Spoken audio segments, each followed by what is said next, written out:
हरे कृष्णा। आज स्प्लेगेटर में आप सभी लोगों का स्वागत है।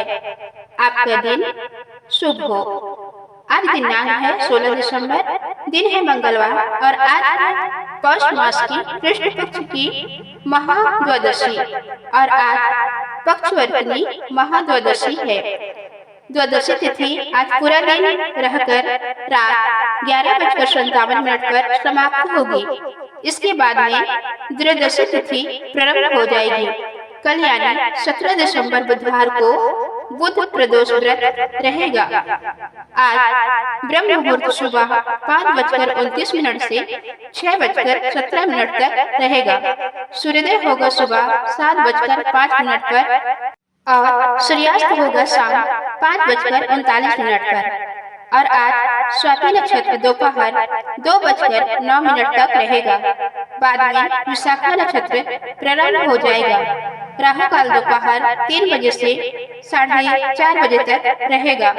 आइए अब जानते हैं पौष मास की आज की कथाएं और अध्याय। पौष मास अपने अंतिम चरण की ओर बढ़ रहा था। शीत ऋतु अपने चरम पर थी। चारों ओर ठंडी हवा चल रही थी, किंतु जिनके हृदय में भगवान विष्णु का नाम था, उनके भीतर अद्भुत उष्मा, शांति और संतोष का वास था। यही वही मास है जिनमें तप, त्याग और भक्ति का विशेष महत्व बताया गया है। इसी पौष मास के 12वें अध्याय में उस दिव्य फल का वर्णन है जो श्रद्धा और नियम पूर्वक व्रत करने से प्राप्त होता है। धर्मदत्त, जिसने पौष मास के प्रारंभ से ही नियम पूर्वक व्रत किया था, इस अंतिम अध्याय में अपने जीवन की निर्णायक मोड़ पर खड़ा था। पूरे मास उसने ब्रह्म मुहूर्त में स्नान किया, भगवान विष्णु का पूजन किया, दान पुण्य किया और सदा सत्य व अहिंसा के मार्ग पर चला। कठिन सर्दी, पारिवारिक संकट और आर्थिक अभाव के बावजूद उसके मन में कभी भी व्रत छोड़ने का विचार नहीं आया।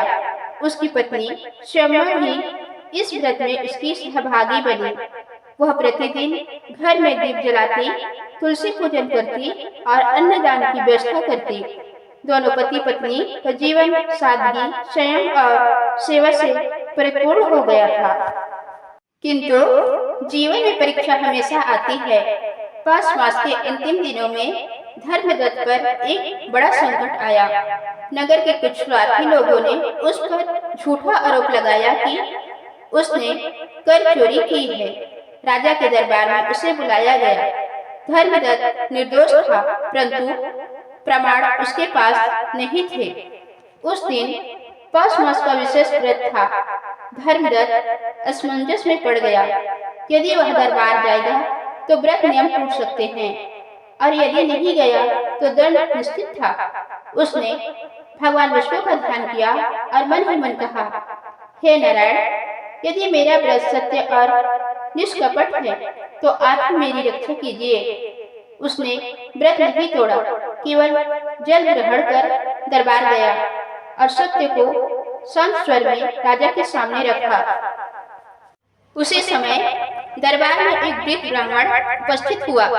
उसने साक्ष्य प्रस्तुत करते हुए कहा कि धर्मदत्त निर्दोष है और वास्तविक दोषी कोई और है। आश्चर्य की बात यह थी कि किसी ने उस वृद्ध ब्राह्मण को पहले कभी नहीं देखा था। राजा ने तुरंत धर्मदत्त को मुक्त कर दिया और दोषियों को दंड दिया। जब धर्मदत्त बाहर आया और उस वृद्ध को धन्यवाद देने लगा तो वह वहां नहीं था। तभी आकाशवाणी हुई, धर्मदत्त, यह पौष मास व्रत का प्रभाव है। जो व्यक्ति श्रद्धा, संयम और सेवा से इस मास का पालन करता है, उसकी रक्षा स्वयं भगवान करते हैं। धर्मदत्त और सौम्या की आंखों से अश्रुधारा बहने लगी। इस अध्याय में ऋषि शौनक सूत जी कहते हैं कि हे सूत जी, पौष मास में किया गया स्नान, दान, जप और व्रत साधारण नहीं होता। यह मनुष्य को न केवल संसारिक सुख देता है, बल्कि मोक्ष का द्वार भी खोलता है। पौष मास में प्रातःकाल स्नान करने से पाप नष्ट होते हैं। तिल, गुड़, कंबल वस्त्र दान करने से दरिद्रता दूर होती है। विष्णु सहस्त्र नाम या नारायण मंत्र का जाप करने से भय समाप्त होता है। सीमित आहार से शरीर और मन शुद्ध होते हैं। सौम्या, जो अब तक निसंतान थी, पौष मास की पूर्णिमा को व्रत उद्यापन कर रही थी। उसने तुलसी के नीचे दीप जलाया और मन में प्रार्थना की, हे जगत के पालनहार, यदि मैंने इस व्रत में तनिक श्रद्धा रखी हो तो मेरे जीवन को भी पूर्णता प्रदान कीजिए। उसी रात्रि उसे स्वप्न में माता लक्ष्मी के दर्शन हुए। माता ने कहा, वत्स, तुम्हारी सेवा और भक्ति से मैं प्रसन्न हूँ। शीघ्र ही तुम्हारा जीवन आनंद से भर जाएगा। कुछ ही समय बाद सौम्या गर्भवती हुई और उनके घर में आनंद का वातावरण छा गया। धर्मदत्त की कथा धीरे धीरे पूरे नगर में फैल गई। लोग समझ गए कि पौष मास केवल ठंड का महीना नहीं, बल्कि आत्मा को शुद्ध करने का अवसर है। अनेक लोगों ने अगले वर्ष से पौष मास व्रत करने का संकल्प लिया। नगर में दानशालाएं खुली, गरीबों को भोजन मिलने लगा, आपसी बैर भाव कम हुआ, भक्ति और सेवा का वातावरण बना। राजा ने भी आदेश दिया कि पौष मास में विशेष धार्मिक आयोजन होंगे और जरूरतमंदों की सहायता की जाएगी। ऋषि कहते हैं, जो व्यक्ति पौष मास में केवल बाहरी नियमों का पालन करता है उसे पुण्य मिलता है, पर जो मन, वाणी और कर्म से शुद्ध होता है उसे आत्मज्ञान की प्राप्ति होती है। धर्मदत्त अब केवल एक व्यापारी नहीं रहा, वह संतोष, करुणा और विवेक का प्रतीक बन गया। उसने अपने जीवन का उद्देश्य बदल दिया। अब उसका लक्ष्य केवल धन नहीं, बल्कि सेवा था। पौष मास की पूर्णिमा को नगर के सभी लोग नदी तट पर एकत्र हुए। दीपदान हुआ, भजन कीर्तन हुआ और भगवान विष्णु की महाआरती हुई। आकाश में पूर्ण चंद्रमा ऐसा प्रतीत हो रहा था मानो स्वयं भगवान का आशीर्वाद बरसा रहा हो। धर्मदत्त ने उस दिन घोषणा की कि यह सब मेरा नहीं, पौष मास व्रत और भगवान की कृपा का फल है। जो भी इस मार्ग पर चलेगा उसका जीवन अवश्य बदलेगा।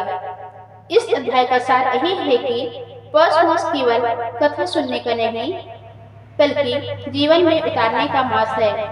सच्ची भक्ति संकट में भी डगमगाती नहीं। व्रत का फल केवल मांगने से नहीं, आचरण से मिलता है। भगवान देर करते हैं पर अन्याय नहीं होने देते। इस प्रकार पौष मास कथा का 12वां अध्याय हमें यह सिखाता है कि श्रद्धा, संयम, सेवा और सत्य से किया गया प्रत्येक कर्म ईश्वर तक अवश्य पहुंचता है। जो व्यक्ति पौष मास में भगवान विष्णु का स्मरण करता है उसका जीवन अंधकार से प्रकाश की ओर बढ़ता है। जो इस कथा को पढ़े, सुने या सुनाए उसे घर में सुख, शांति, आरोग्य और समृद्धि का वास होता है। तो दोस्तों, ये थी आज की वीडियो। उम्मीद है आप लोगों को पसंद आई होगी। अगर वीडियो अच्छी लगे तो वीडियो को लाइक और चैनल को सब्सक्राइब करना ना भूलें। धन्यवाद।